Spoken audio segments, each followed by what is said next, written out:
welcome to the podcast. Thank you, Dallas. It's so great to see you again. I know we've known each other for a really long time. Yes.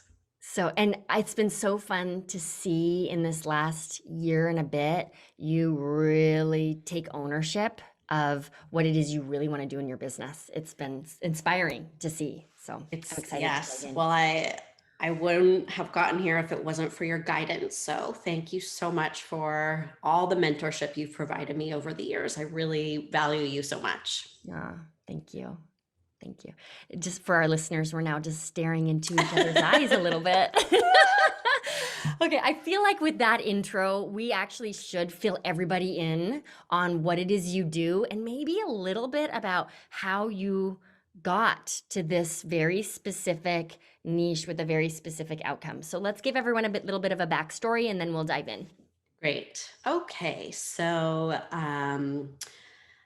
my I can't even say it, DCPS. Yep. The Dream Queen Power Statement. Yes, Got it. thank you. Say that 3 times fast.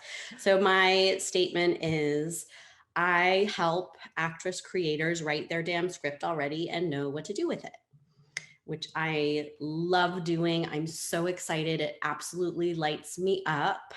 But as you were saying, it took me a bit of trial and error to wind up here. So I started my business 2011, 2012, quite a long time ago.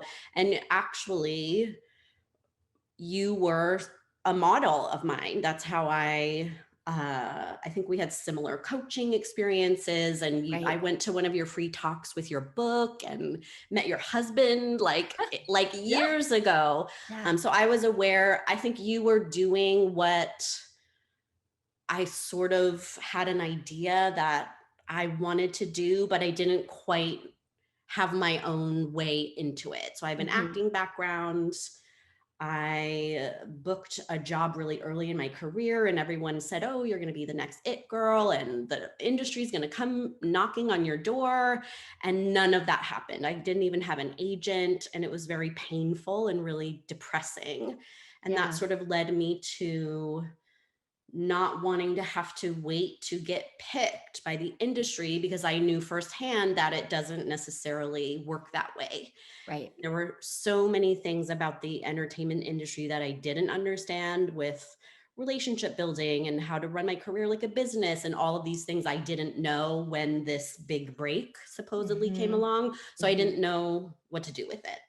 So that sort of painful experience led me to wanting to create my own business so that I could create something that was mine, that I didn't need permission. Yeah. Um, and I always was like, I would take coaching programs and things and be so excited about what I was learning. I would then turn around and teach all my actor friends. Yeah.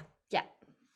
So fast forward, I was coaching actors with Reiki, I which remember. it was called the Reiki scene, right? About a scene in a play and a movie. Anyway, it's more widespread now. I see people doing that now, but at the time it was not normal. No one was Super doing that. weirdo, right? Super Super, weirdo. I loved yes. it. It Yeah. was super weirdo. Like people didn't get it. And anyway, Yeah. so trial and error. So then I realized, oh, the people that want help with the branding, the business, and the marketing don't care about the Reiki, and the people that care about the Reiki don't want to pay.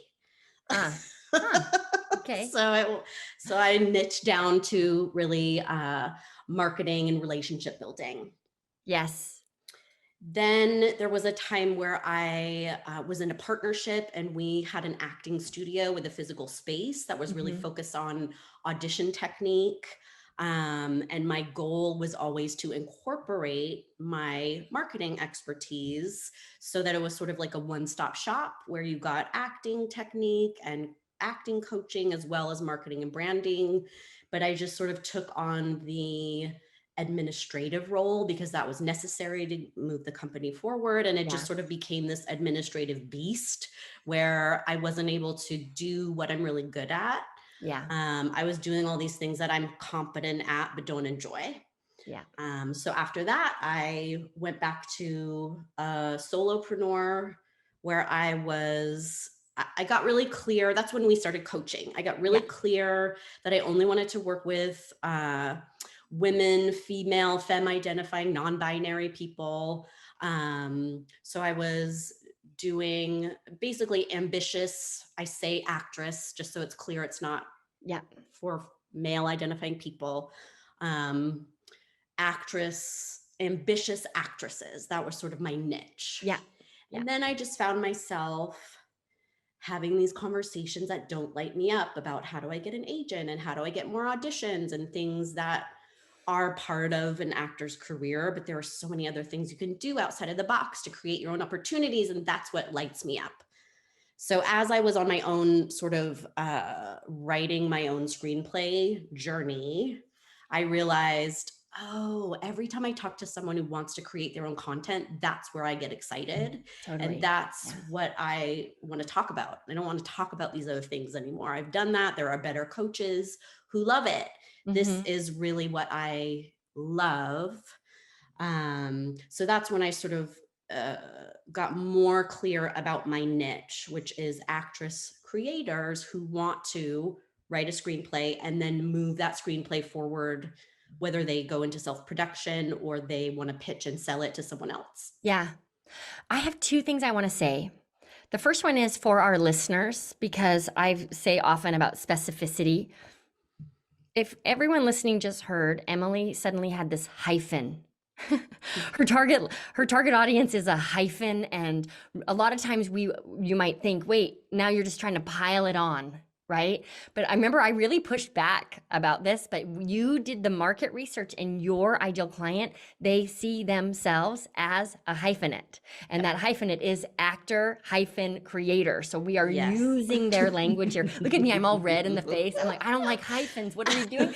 That's what it looks like when you use your client's words. So just a note to everyone who's astutely listening. The other thing, Emily, that I had never realized until I heard you share your journey with me, because we were working together during that transition when you left the partnership and went back to your own business. That happened. It's a complete reflection of what happens for your clients before they find you. Here you were in a business doing the necessary administrative tasks that someone had to do in order to be a business, and it didn't light you up. And so these actors who were coming to you talking about, how do I get an agent? What a drag, right? Like, how do I fix my Actors Access account so I can get more auditions? All of that stuff, it fits in that same category of the boring administrative work that we think has to happen. So I didn't realize, looking back on it now, I see the gift in starting that company and realizing you were in the have tos instead of the get tos, because it Yes. ignited that emotion and that feeling for you again, and you can relate so clearly to your clients on the artistic level, but also on the business level because of that. Yes, and I love hearing you say that because I don't think I put those pieces together either until you just said it.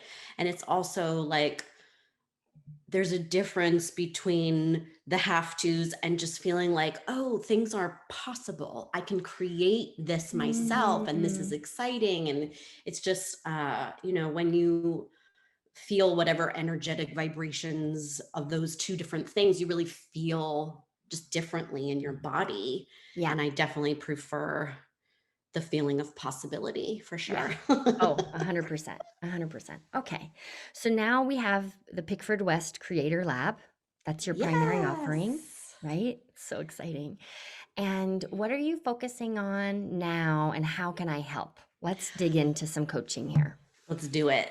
So, Pick for West Creator Lab, it's a brand new program. I have my founding members and I've sold it once to my list. So now I'm really trying to set a strong foundation to make this a sustainable program, Yeah. which of course is about the list building.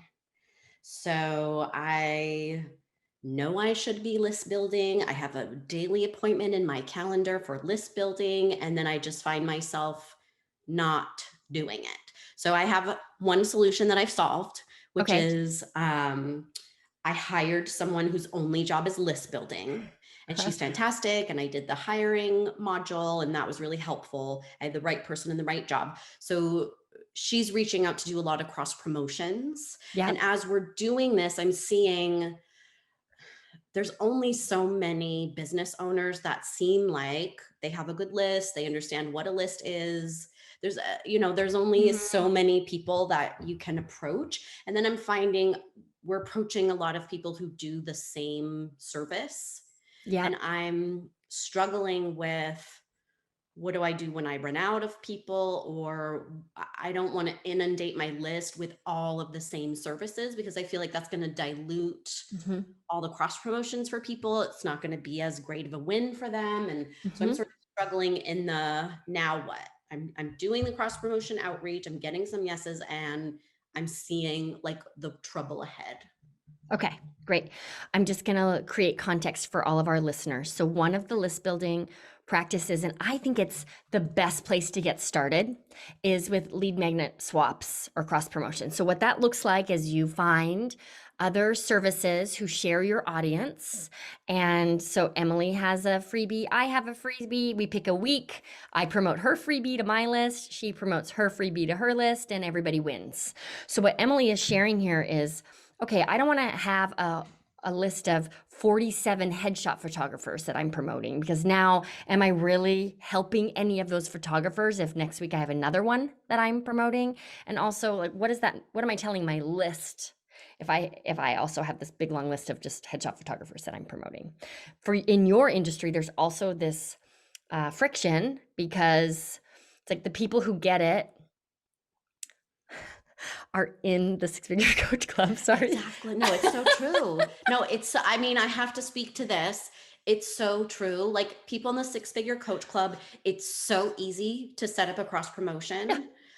People outside of it, it's like they're rude. They feel like you're trying to steal their clients. They don't get it. they don't get it. Yeah, Yeah. they don't actually they don't understand the importance. And I want to be really kind here. They just don't know yet, right? Their business is not advanced enough to understand that if what you want is an online business, you have to build a list. And so you start talking about this, and it's a foreign language to them. Yes. So, okay. So what I want to congratulate you, because it sounds like you've now graduated. You've got the lead magnet swaps down. So the question here really is, what next? So let's just talk about the process, or the scheduling rather, of lead magnet swaps, and then let's find an enlivening next list building opportunity for you that really highlights your gifts and skills and your creativity. Okay. And maybe if there's time, we can talk about what you'll do on social, which is Okay. your favorite thing, right? To support your list building efforts. Sounds Okay, good. great. So just structurally with lead magnet swaps, my recommendation would be have your core list of 12 or 24 services, and then it's done. So Okay. once a month or twice a month, depending on the frequency with which you're emailing your list. Now you have these core partnerships, and it's done and dusted. So every April, you do a lead magnet swap with Elise, right? And every June, it's with someone else, and it just works that way. Got it. Now, the Okay. other thing to think about, and maybe we can task this out to your assistant.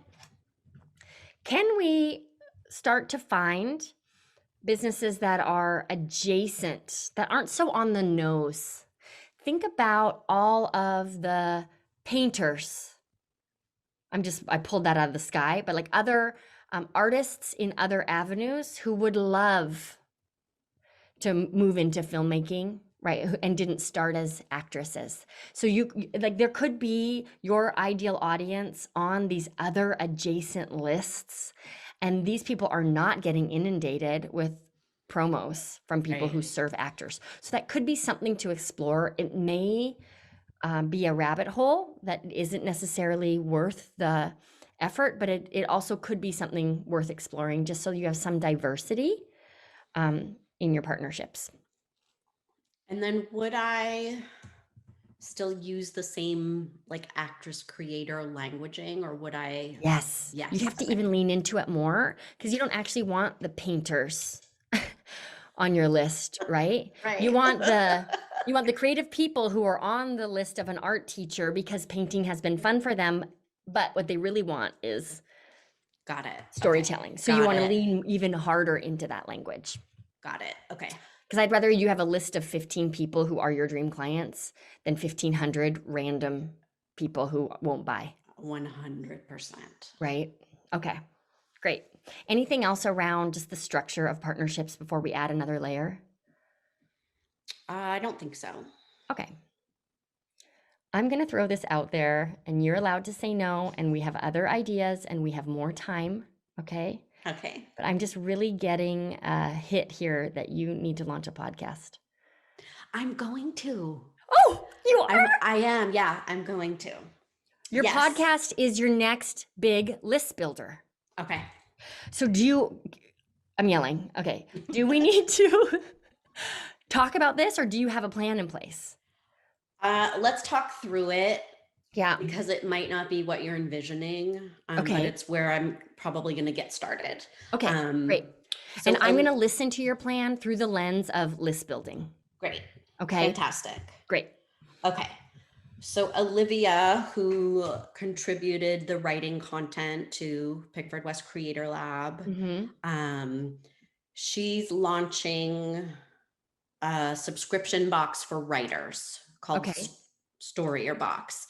So Creator Lab is my thing that she's contributing to. Story Box is her thing that I'm contributing to. So we're working on it together, and it's sort of like the lower bar to getting into Creator Lab, just pricing wise, it's a lower bar. Got it. So part of Story Box is going to be a podcast, which I'll be the host of. Okay. So we're going to be interviewing like screenwriters, and then I'll be doing something similar to what you do, which is like a coaching episode. So we'll be having volunteers who are struggling through something to do with making their screenplay. So that's the idea behind the Storyer podcast. Okay.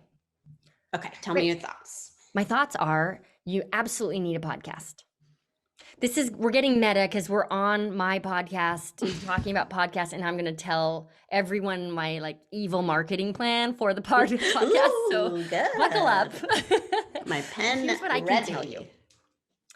The format of this show does all of the heavy lifting for me when it comes to selling.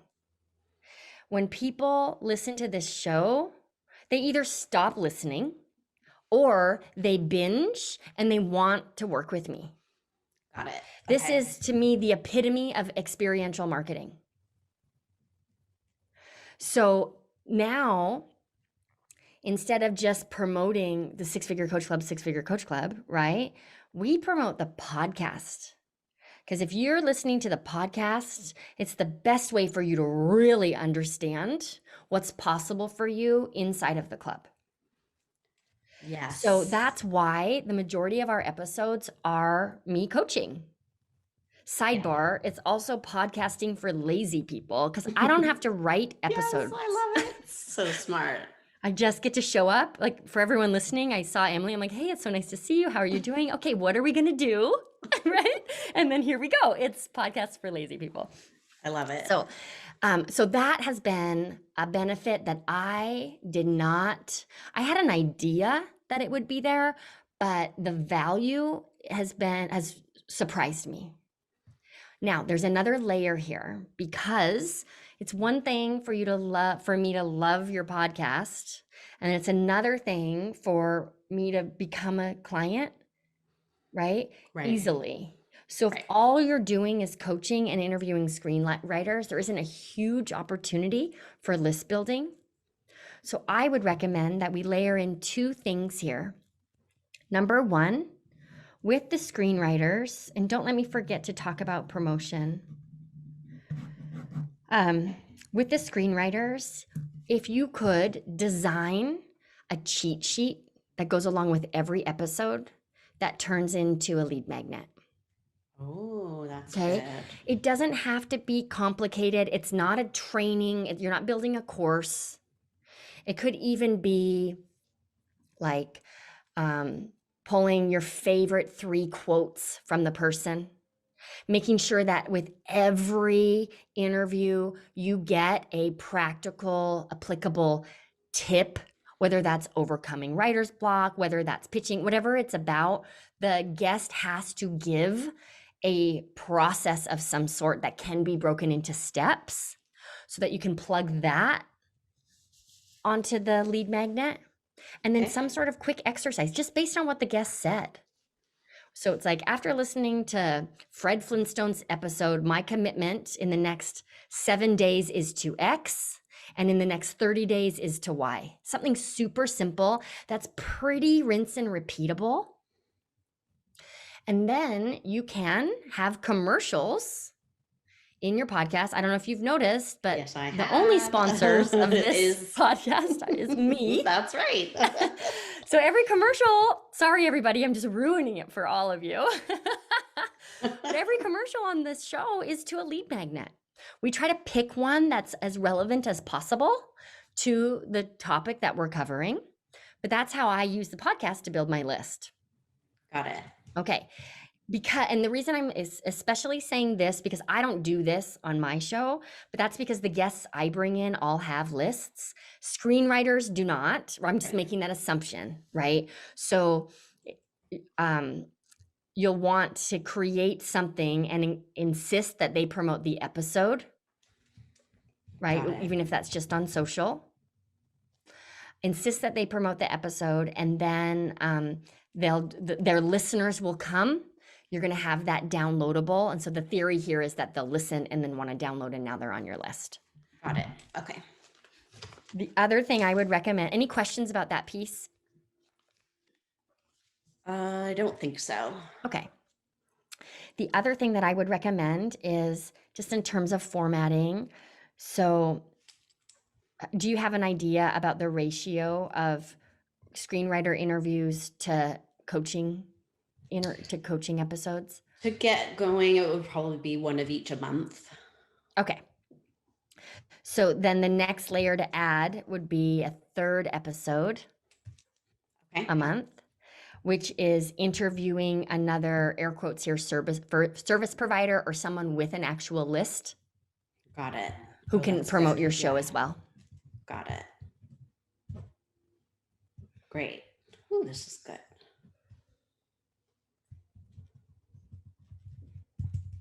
So we've got a monthly lead magnet swap with an aligned company.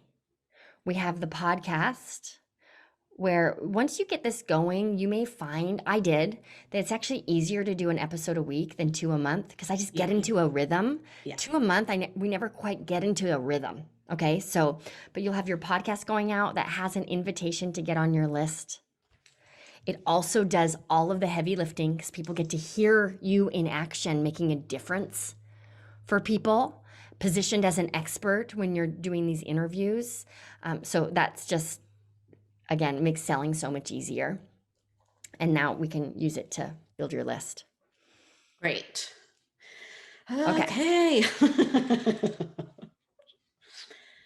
Okay. Moment. Yeah. I'm just in the middle of course delivery. So I'm just, when that is done, I know I'll have room for this. Okay.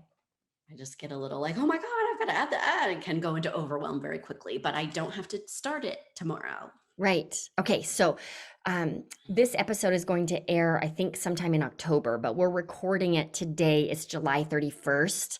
Let's put a date on the calendar for you to review what we just talked about. Okay. And begin to construct your, we'll call it your production plan for list building with the podcast. Let's just set a date, and now you don't have to, it's not going to float away on you. And you also don't have to worry about it as you're trying to deliver your program. Okay. Let's say September 1st. Love it. A month and a day. Perfect. Okay, so Emily, why don't we take a quick break and then let's come back and just we'll have a little brainstorm around how you can gracefully insert more list building into your social media strategy. Great. Sounds good. Okay, great.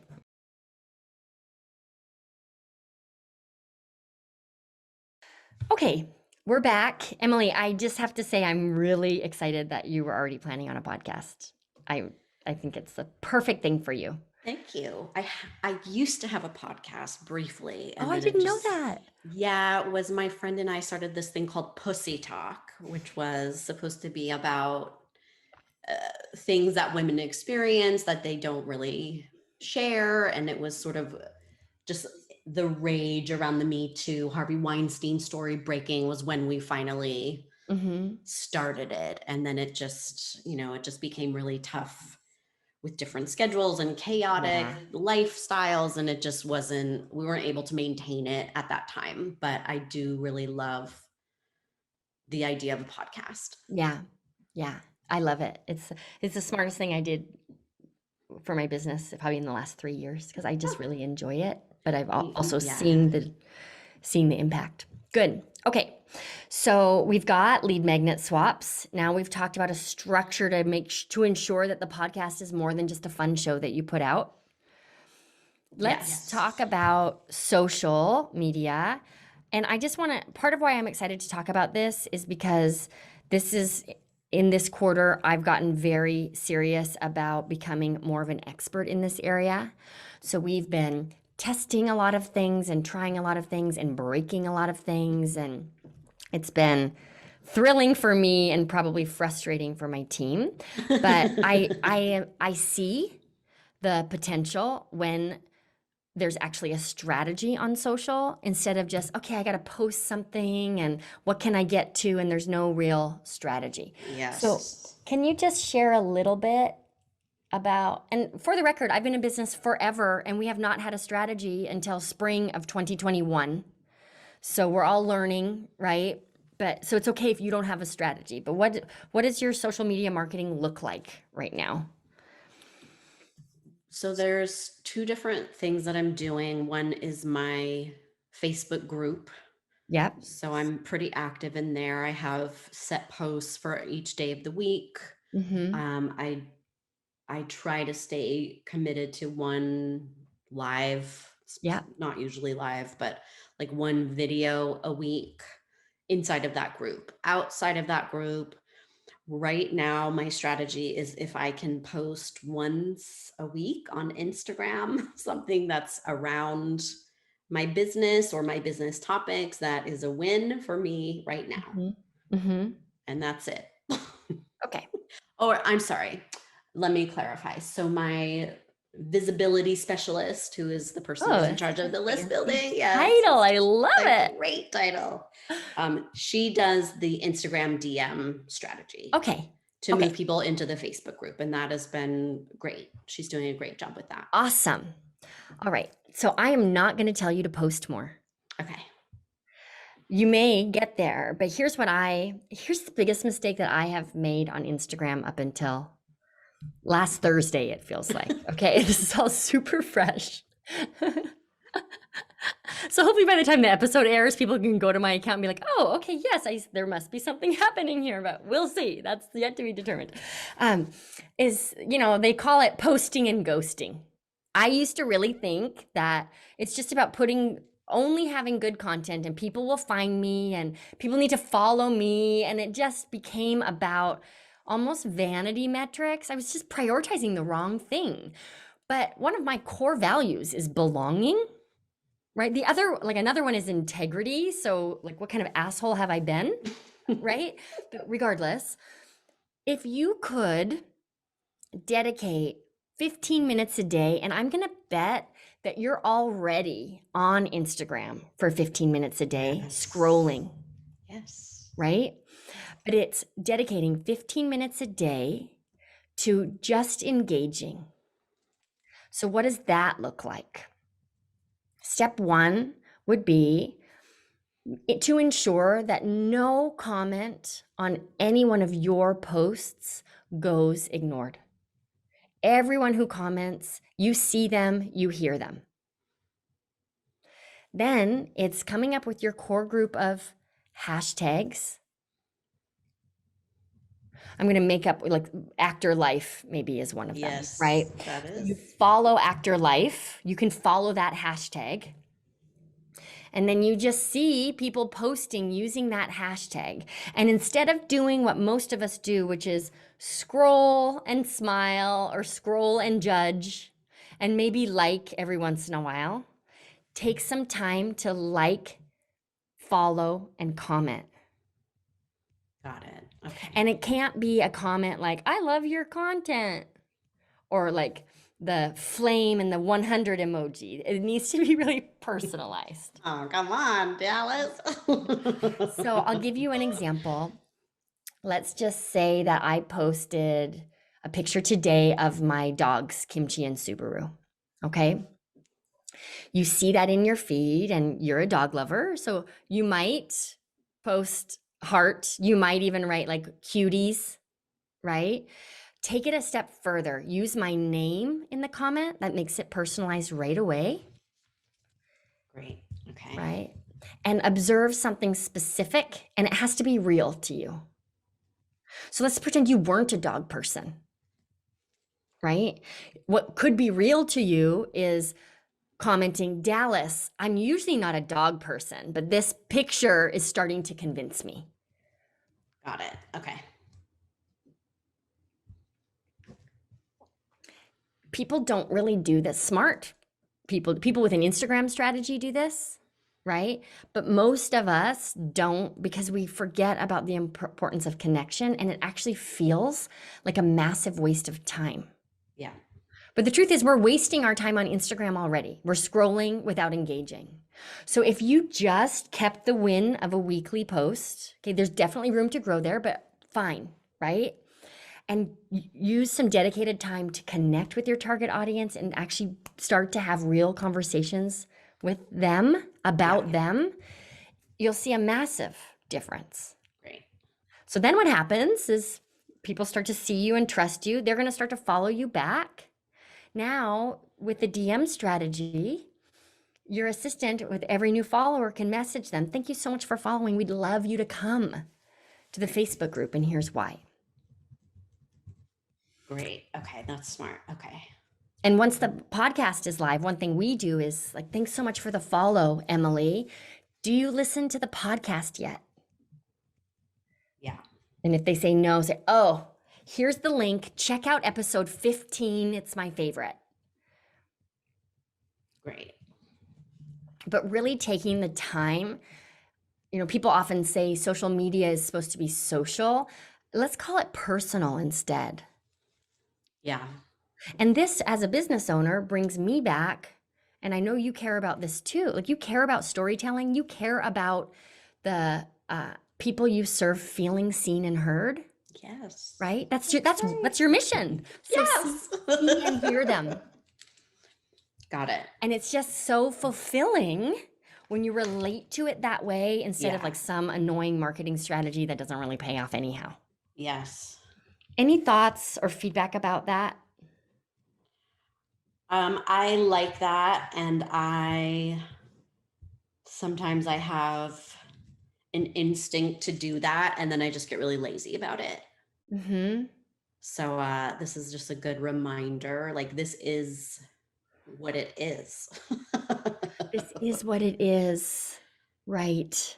Yeah. Like, seeing and hearing and connecting with people is my goal anyway. So it's just a different vehicle. It's not starting with my course, but it's the same intention behind the delivery method. Yes. I had two thoughts about that. The first one is pretend every single person that you're talking to is in your course. Got it. Okay, great. Right. Just because, and here's why. For me, if you're in my program, we have some shared agreements. There's a built-in intimacy. I'm more comfortable talking to you without feeling like I'm just making this up, right? Yeah. So just every person they're in your program. Number two, what I heard you say was, oh, I don't have to wait to really connect in the way that I want to until someone hires me. I can Yeah. do it first. Yeah. Which is what I teach people to do. It's totally, yeah. It's like an oh duh moment. I can't Yes. believe I forgot about that part. Yeah. I'm with you 100%. I'm with you 100%. Okay. Okay. So I'd love to just hear from you where you're at and what your next steps are. I just want to make sure that this all feels grounded and actionable for you. Well, I took notes because I've completely forgotten everything we've said. Okay. I'm just having such a good time. Okay, where am I at? I'm excited.